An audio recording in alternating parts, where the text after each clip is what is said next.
The car that hit me was going over 30 miles per hour. Interestingly, I didn't feel a shock at first. Instead, I felt like I was being electrified. And then it got dark. The next thing I knew, I was briefly suspended in the middle of what felt like a tube. Then, all of a sudden, I was riding above the Seine River, several hundred yards away from the hit. What I was going through was strange. I thought I was having trouble breathing, but I quickly realized I wasn't. As I became more stable, I felt a strange energy in the air. It seemed to vibrate and get thicker, like heat streams moving in all directions. There was no weight, no heat or cold, and only a general feeling of well-being. I didn't know what I was doing and felt lost. I should have been at work. I thought back to when I left the cafe, stood at the intersection, and saw the headlights of a car just a foot away. Then there was total darkness, along with a lot of fear, panic, and sadness. I thought, oh my God, I'm dead. Right away, I thought about where to find my body. I tried to figure out where I was and quickly found the Seine area, but everything seemed to be moving slowly. Cars and people on foot moved slowly and stopped sometimes. All of these images were surrounded by a halo of bright orange and golden light. I was shocked by what I saw at first, but I quickly realized I no longer had eyes. There was a soft, high-pitched hiss that seemed to fill the room all the time. I felt fear and worry start to grow inside me. I leaned forward as I tried to concentrate better, but I wasn't sure what I was or where my center of gravity was. When I leaned forward, I was pushed back into the tube, which was a strange feeling. When I stood up straight, I was 100 yards away from where I had been. I said, "That's amazing." I got up all the courage I had left and tried again. As soon as I leaned forward again, I felt my speed increase again. I realized that the tunnel effect was caused by how fast I was moving. I tried 4 more times and slowly got good at this acceleration. I started to enjoy this new state where I wasn't limited physically. It turned out, though, that neither space nor time applied here. The things I saw shocked me. My whole life had been limited by these physical problems and my doubts about the presence of a higher power. At first, this discovery made me feel very happy, but soon it made me realize something very sad. I told myself over and over, "I'm really dead. I'm really dead," I said as I looked around for any sign that this could be a dream. I might wake up in my bed. It hit me that this was really happening. Even though I was still myself, it was startling to realize that we are not just biological beings. I always thought that the energy we create comes from being alive in this world, and unfortunately, goes away when we die. Even though I'm naturally interested in different faiths, this belief seemed to be falling apart in front of my eyes. I started to think about each of my cousins individually, thinking about what they did, how they acted, and how I felt about them. I felt very close, but I was becoming more and more aware of how I had accidentally left. I thought about how my mother would feel about my sudden death, which would come after another bad thing that had happened to me. Just thinking about how much pain I would cause her made me feel hopeless and hopeless. I really wanted to talk to her and let her know that I wasn't in pain and that, despite being scared, I felt really good. But the distance I had to travel to get back seemed very far, and the speeding up made me feel like I couldn't stop, like I was being pulled along against my will. Even though it was only 25 meters to the south. It looked scary. I felt weak for a moment as I told myself that I wasn't the first person to die and that my mother would get over it in time. Even so, a part of me, motivated by my natural interest and need for escape, thought about the idea of exploring the universe.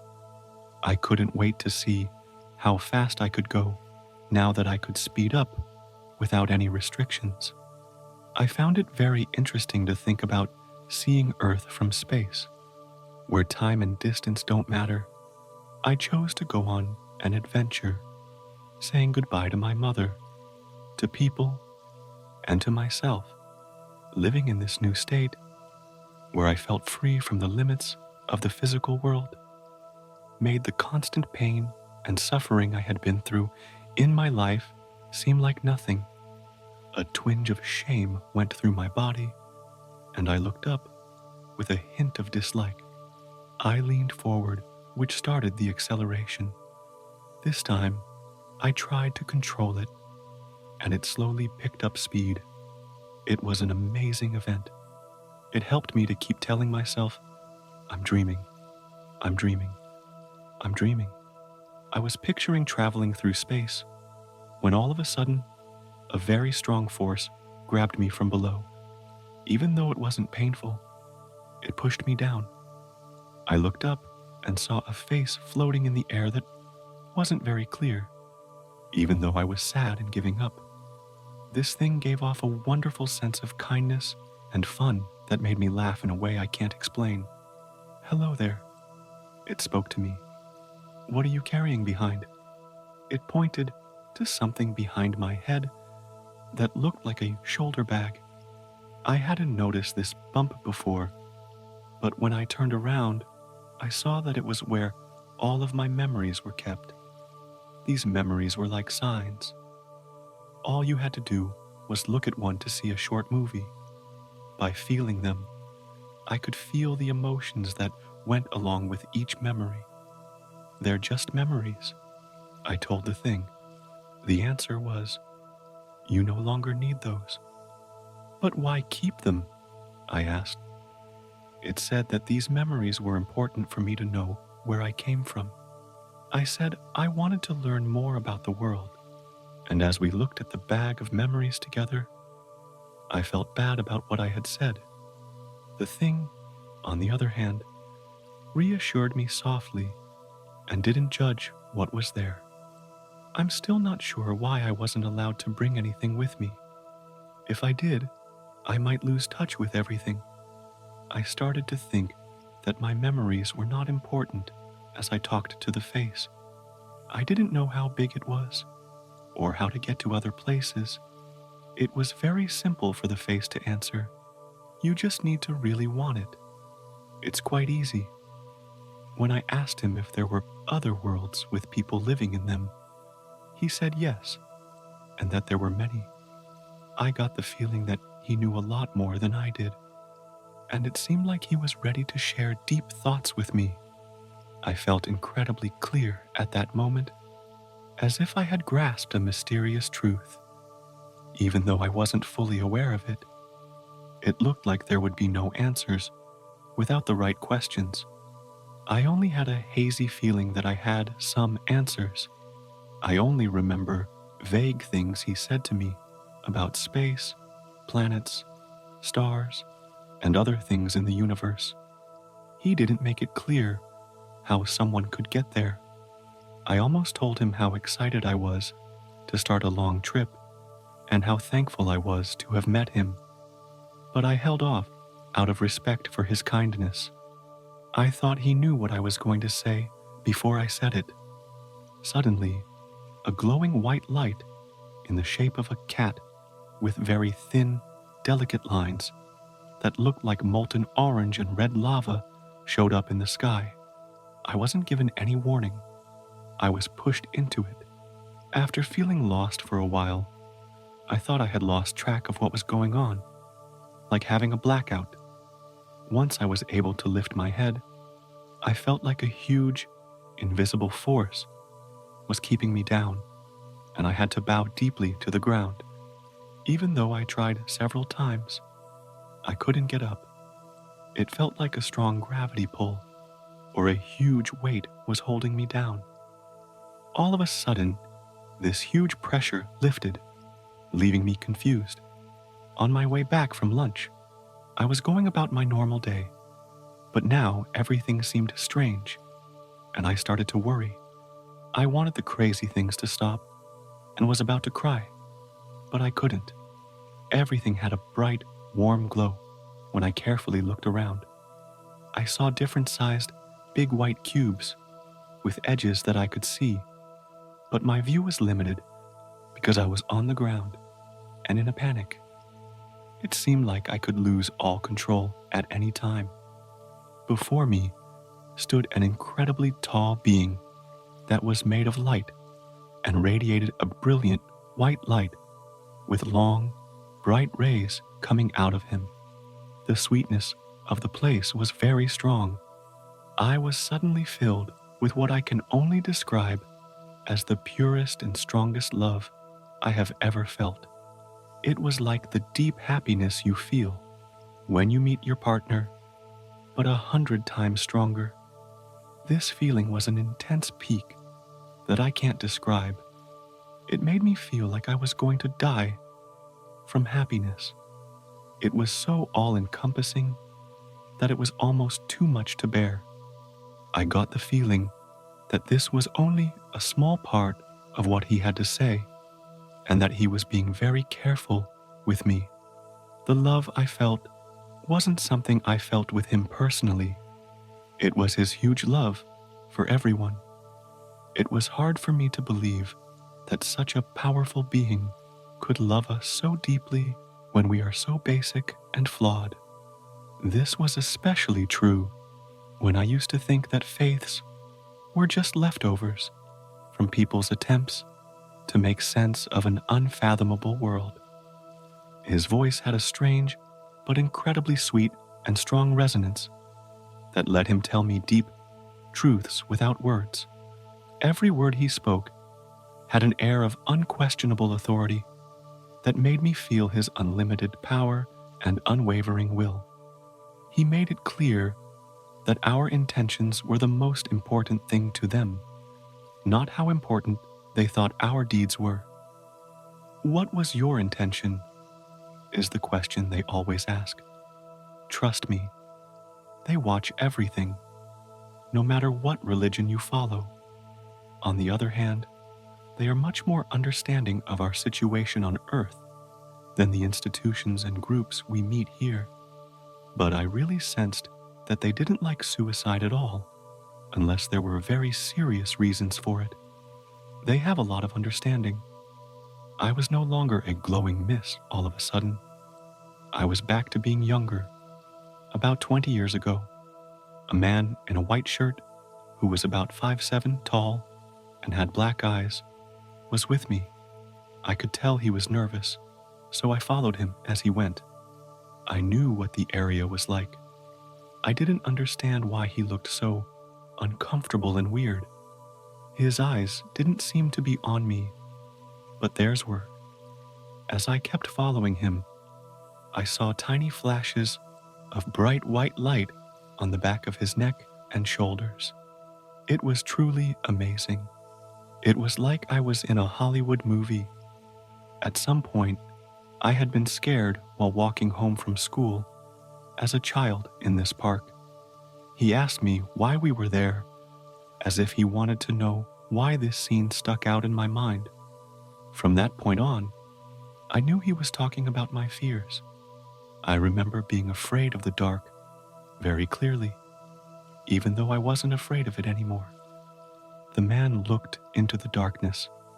After a short search, he came back, making his way through the tall grass on his knees, which was hard to do in his shirt. I had a hard time holding back my laughs. He shook his head and said, "There's nothing there." I felt stupid for not telling him what I already knew, but it was clear that he was kind. He sped through my life so quickly that I hardly had time to take it all in and feel the most important moments. It was amazing, as if he were effortlessly linked to me through a network, moving at a speed that was far faster than any dream, where image speed is usually pretty slow. I had a hard time keeping up with how fast things were moving. After being thrown all over the place, everything stopped all of a sudden. I was in a different place again. When I looked up, I felt a lot better than when I got there. I was on an oval, flat surface with white, smooth sides.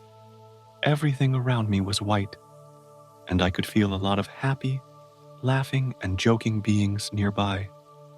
It was like a small voice told me I knew them well, but I wasn't allowed to see them again. My heart longed to connect with them. I looked at the shining being I now call my Lord, because that's what he is. At that time, I felt like he was far away from me, like he was talking to someone else, but he was still in front of me. He had a steady, even glow that made him look like the sun. I could just barely make out the shape of a person, but the intense love he gave off blocked out any attempts to learn more. I had to give in to the beauty of this love because it was so bright, not to my eyes, but to my heart. His thoughts were so fast and full of deep knowledge. I was so overcome that I thought only love, as strong as he could help me get through it all and see what was beyond. Unfortunately, I wasn't even close to that level. I felt like I had to give up my desire to understand because his presence made me feel so helpless and awed. I had no choice but to pay attention to him and stop trying to learn more. We could see nothing but white around us. It felt like 2 or 3 minutes went by while we stood facing each other. I didn't feel anything from him during this time, which seemed endless, because I didn't know what he wanted from me or if he was just being nice. It felt like I was no longer bathed in his happy light when I got a sudden chill. When this intense feeling of loneliness came back, I knew I was getting back to normal. When I thought about the past, I saw that I had been cold and alone my whole life, even though I hadn't known it. I slowly came back to myself as his hold on me relaxed. I remembered everything: the crash, the trip, and my first meeting with him, even how he stopped me from exploring space. It looked like he kept talking, and even though I was awake now, the images were still going through my thoughts. I was deeply lonely and tried to speak, but I didn't know how. It looked like no sound came out.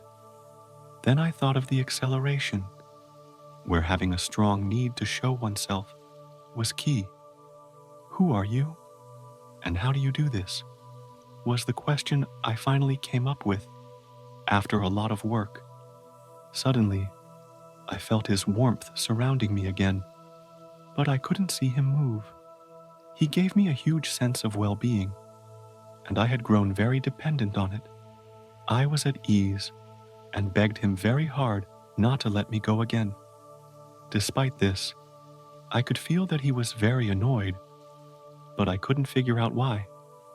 Even though the realm was very sweet, my attempt to converse must have sounded like a mighty roar, because it was so hard to say even a few words. While I now understand that their way of communicating is completely different from ours, I'm still not sure how they do it. I found myself back in the acceleration tube without saying a word. He just waved what looked like a glowing hand, and I was there again. I was suddenly pushed back into my body with the same amount of force that I had used to leave. I woke up right away and was lying in the middle of the road, unable to move. The car had hit a post and was now on the sidewalk. The most strange thing was that when I opened my eyes, the driver, who should have gotten out of the car right away to see if I was still living, was nowhere to be seen. In fact, this strange event, this dream, I'm still not sure what it was, lasted less than 5 seconds, which is how long it took the driver to get out of his car.